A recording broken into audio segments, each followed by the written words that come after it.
mouth and with whom you share your bed, she used to say, leaning back against the kitchen counter, her arms consumed by marigold gloves. But most of all, she would say, be choosy with whom you make friends. It was good advice, and I was thinking about it as I pulled on my socks that December morning. I tied the laces on my walking boots and hunted around for my gloves, my hat, and the warmest jacket I owned, the one stuffed with ultra-light down, like everyone seemed to have in those days. In my head, there was nothing more serious than the need to keep warm and the need to make some friends. "All very well, Mum," I said out loud. I was talking to myself a lot back then. But beggars can't always be choosers. If only Mum could see me now, 2 months into married life in London, with no friends to call my own. She'd tell me to come straight back home. That's what she'd do. And maybe I should have gone home. For sure, if I had, things would have turned out differently. That's easy to say now. But that day, I zipped up my jacket, found my purse, and set off for the park, my head full of plans. I still remember how, despite the jacket, the cold hit me the moment I stepped out of the house, the door slamming shut behind me in a gust of wind that must surely have blown in directly from the Arctic. I paused for a moment, unused to those British winters, unused to those blue sky days that looked so inviting when you were cozy inside, but felt as if they'd strip raw any uncovered flesh the moment you stepped outside. I adjusted my scarf to cover my cheeks, pulled my woolen hat further down onto my head, and took in the bare-limbed trees, the parked cars, the cracked grey paving slabs, the litter blowing in the gutter, and the cans rattling against the curb.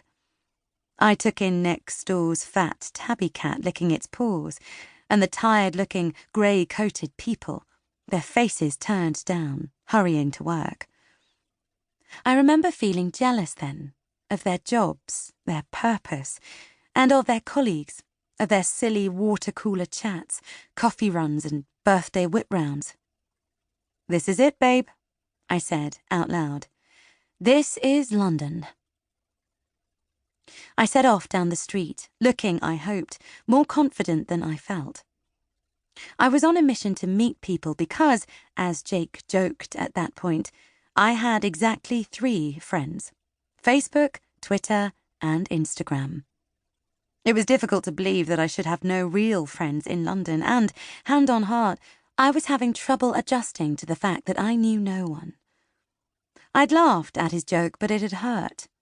There were days back then when I'd thought the loneliness would surely drive me insane, when I felt as if the darkness inside me was going to explode out and flood the house, engulfing me like a seabird caught helplessly in a slimy slick of oil.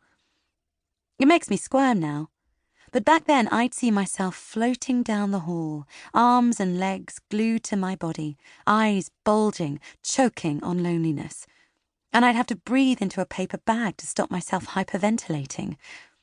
I never told Jake about that. Maybe I should have done. Who knows? But ultimately, that's why I decided to join the walking group.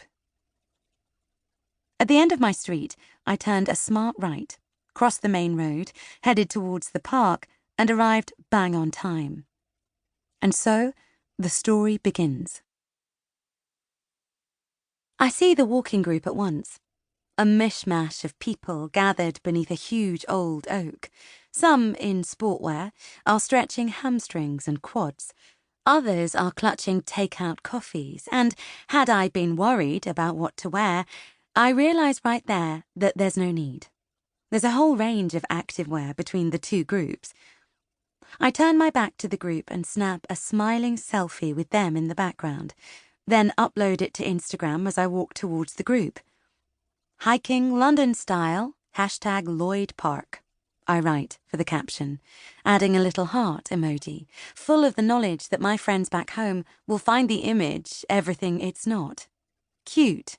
Taylor in a hat. Quaint. London parks. And moody with the dark sky and bleak trees. Weather. Hollywood Hills, it isn't. Already my phone buzzes with likes. They say